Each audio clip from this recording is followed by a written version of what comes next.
Listo. ¿Qué es lo que vamos a ver el día de hoy? Vamos a ver los criterios de elegibilidad, el desarrollo de una cadena de búsqueda y el uso de las bases de datos. Pero quiero que vean un poco lo que nos exige Prisma. Dentro de la sección método, obvio que esto es parte de una exigencia para una publicación, ¿ya? Para publicación. O sea, es decir, nosotros registramos el protocolo en la medida que el objetivo sea publicar, ¿ya? Los criterios de elegibilidad, las fuentes de información y las estrategias de búsqueda, ¿ya? Entonces, criterios de elegibilidad, fuentes de información y estrategia de búsqueda. Y si revisamos el checklist de la revisión sistemática, porque el que hemos visto aquí es del Scoping Review, vamos a darnos cuenta que no dista mucho. Dice lo mismo, criterios de elegibilidad, fuentes de información y estrategia de búsqueda. Estos tres elementos van a ser el objetivo de esta reunión, ¿ya? Los criterios de elegibilidad dice que son los criterios de inclusión y exclusión para la revisión y cómo se agruparon los estudios, dice aquí, ¿no? Para la síntesis, ¿no? La síntesis es un término que utiliza Prisma para poder llamar a los resultados, ¿no? Síntesis de resultados, llaman ellos, ¿no? Las fuentes de información, las bases de datos, registros, organizaciones, listas de referencias, otras fuentes buscadas para identificar estudios, ¿no? Hay que identificar la fecha en que se buscó y consultó por última vez cada fuente, dice. Y las estrategias de búsqueda completas para toda la base de datos, registros y sitios web, incluidos los filtros, dice, y límites utilizados, ¿no? Aquí lo mismo está en el Scoping Review, tanto cuando nos habla de criterio de elegibilidad, las fuentes de información y las estrategias de búsqueda, ¿ya? Entonces, el proceso del método que vamos a utilizar nosotros en el desarrollo de las revisiones sistemáticas sigue las exigencias que se dan en el Prisma. Así que vamos a cerrar ahora sí esto.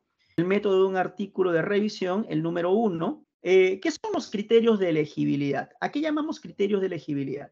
Entonces, aquí siempre ha habido una duda, ¿no? Una duda en distintos trabajos que ya han sido publicados. Yo considero de que esos errores, esas dudas han aparecido por el término que se utiliza para poder desarrollar los criterios de elegibilidad. El término para poder desarrollar un criterio de elegibilidad son los criterios de inclusión y los criterios de exclusión.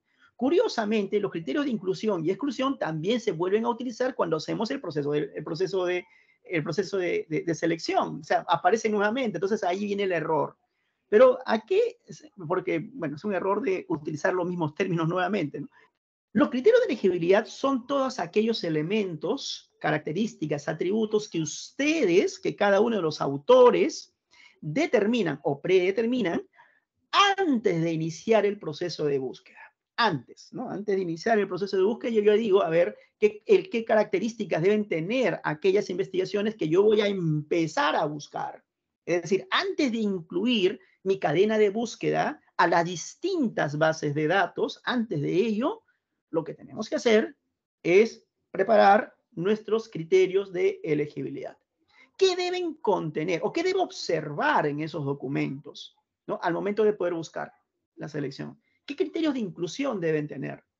¿Y qué criterios de exclusión también deben poseer? Y aquí también hay otro criterio, otra temita con los criterios de inclusión y criterios de exclusión, ¿no? Usualmente cuando hacemos esta lista de criterios de inclusión y exclusión, ojo, vamos a partir por una parte. Es criterio de inclusión y criterio de exclusión, pero no precisamente tiene que estar los criterios de exclusión. O sea, si considero de que hay un criterio de exclusión, lo coloco, pero si considero de que no hay, pues no hay, ¿no? No es una obligación que hay que colocar criterios de exclusión. Ahora, aquí hay siempre este error al momento de exponer los criterios de exclusión, siempre colocamos lo contrario del criterio de inclusión, y eso no es un criterio de exclusión. Los criterios de exclusión son las características que un documento posee que, a pesar de que puede ser incluido, los autores deciden excluir, ¿ya? O sea, no es lo contrario de los criterios de inclusión. No. Son características que, si bien cumplen con los criterios de inclusión, los investigadores consideran y creen que estos tipos de investigaciones deben ser excluidos por una razón y ahí tenemos que sustentar cuál. Entonces, aquí viene un término preciso que nosotros debemos incluir dentro de dentro de los reportes de revisiones sistemáticas. El sustento. ¿Ya? Determino cuáles son los criterios de inclusión. Determino cuáles son los criterios de exclusión. Pero no solamente porque hay digamos, una selección de atributos antojadizos que un investigador puede determinarlo. No, no, no. Hay una razón de fondo, ¿no? Recuerden que esto empieza con un propósito de estudio, ¿no? Recuerden que hay una pregunta de investigación. Entonces, hay una razón. Y esa razón es lo que me anima a mí a poder determinar cuáles son los reales criterios de inclusión que se tiene que observar al momento de hacer la búsqueda. Todavía no estamos en el proceso de búsqueda, estamos recién en la planificación, ¿no? A partir de aquí recién vamos a empezar a desarrollar nuestras cadenas y empezar a hacer la búsqueda. Todavía no estamos en un proceso de búsqueda. Entonces, aquí vamos a abrir un ejemplo. Primero, es válido colocar el idioma, ¿ya? Es decir, voy a buscar solamente en español como un criterio de inclusión. Es decir, solamente investigaciones en español. Uno puede pensar probablemente de que sí, ¿ya? Pero como le dije, todo tiene que estar sustentado, una razón del por qué, ¿ya? Por ejemplo, si yo quiero hacer investigaciones, ¿ya? Que hayan sido publicados en bases de datos en español, ¿no? ¿Por qué? Porque está dirigido de repente a un público de habla hispana, ¿no? O sea, estoy simplemente suponiendo, ¿no? Entonces, probablemente el idioma sea una razón, ¿no? Probablemente. Pero lo cierto, profesor, es que todas las investigaciones en la actualidad, así sean en chino, en árabe, en coreano, en alemán, ¿ya? Tienen una parte de publicación en inglés. ¿Ya? Es decir, si yo soy un alemán, yo puedo publicar en alemán, pero también tengo un abstract o un título en inglés que se han registrado dentro de la misma base de datos. ¿Ya? O al revés, ¿no? De repente, la investigación, yo soy alemán, ¿ya? Obviamente que no lo soy, ¿no? Pero y he hecho una publicación en inglés y, bueno, para que también lo encuentren en alemán, he puesto pues he registrado el título también en alemán, ¿ya? Y entonces, no sé si ustedes han visto cuando hay la base de datos, hay dos veces está el título, ¿no? A veces en español y en inglés. Es decir, si yo busco en inglés, no tengo pierde. Si yo busco en inglés, lo voy a encontrar en todos los idiomas, incluido en el español. ¿Ya? Obviamente que en bases de datos, bueno, de gran impacto, ¿no? Eso no tiene pierde. Entonces, esa es en mi caso, por ejemplo, yo exijo a mis estudiantes que ellos puedan hacer búsquedas en inglés. Ahora hay recursos para poder buscar en inglés. Ahora les voy a enseñar algunos. De eso se trata este taller, ¿no? Entonces, particularmente considero de que el idioma, que si bien podría ser un criterio de inclusión o de exclusión, dependiendo cómo lo quieras, la mirada, ¿ya? No le encuentro un sustento fuerte, en realidad, para excluir, por ejemplo, trabajos en inglés, cuando muchas veces es donde más investigaciones voy a encontrar y donde se encuentra incluso la mejor evidencia. Como les dije, no siempre vamos a incluir a los criterios de inclusión y los criterios de exclusión, ¿no? Va a depender muchísimo de la mirada que el autor le da en función al propósito que persigue, ¿no? Por ejemplo, ¿no? De repente hay unos investigadores que quieren hacer una revisión sistemática sobre una variable, por ejemplo, ¿no? Autoestima en mujeres jóvenes, ¿no? Embarazadas, ¿no? Madres solteras embarazadas, por ejemplo, ¿no? Listo. Y entonces, ese es un criterio de inclusión, o sea, investigaciones donde la población sean madres solteras, ¿no? Y jóvenes, ¿no? Entonces, pero por un cierto cuidado en la publicación y exposición de los datos, puede poner como criterio de inclusión, exclusión, perdón, artículos que hayan investigado adolescentes, por ejemplo, ¿no? O sea, está dentro del público de repente de madres juveniles, pero considera, por una razón de repente de cuidado, no sé, ¿no? Porque estamos, no exponer de repente datos de investigaciones que hayan tocado a esta población, ¿no? Por ejemplo. Entonces, teniendo todas las condiciones para que estas investigaciones sean incluidas, estos autores deciden excluirlo, ¿no? Entonces, eso es un criterio de exclusión. No puedo colocar madres, jóvenes, ¿no? Y con un segundo embarazo, ¿no? Y luego, criterio de exclusión, madres que no sean jóvenes y que estén, no, pues eso no puedo colocar, ¿no? No es lo contrario del criterio de inclusión, ¿no? Es el adicional, es el agregado, o sea, qué cosas debe tener o debo observar en ese documento para poder excluirlo, teniendo todas las características para que ésta sea incluida, ¿no? Eso es un criterio de exclusión. Entonces, es importante, por ejemplo, primero, los autores tienen que sentarse, los autores tienen que determinar.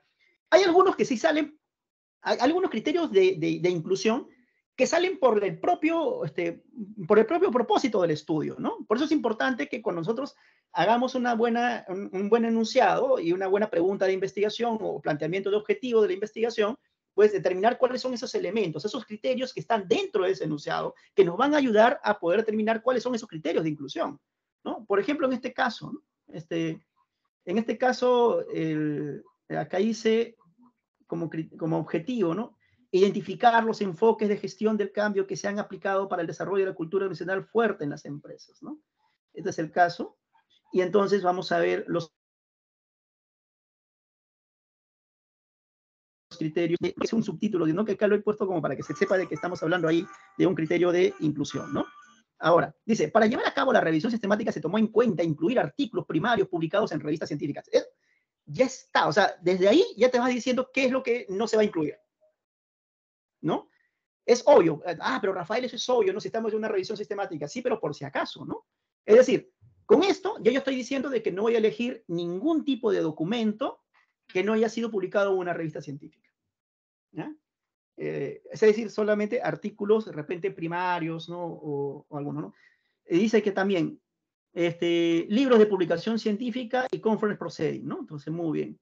Entonces, acá dice libros de publicación científica, dice, ya no. Además, los artículos deben considerar las variables gestión del cambio, cultura organizacional y empresa, así como a sus sinónimos y términos asociados, todos en idioma inglés. Para tal efecto, se considerarán los términos sugeridos en el desarrollo de la UNESCO, así como las recomendaciones con términos similares a través de Google Scholar.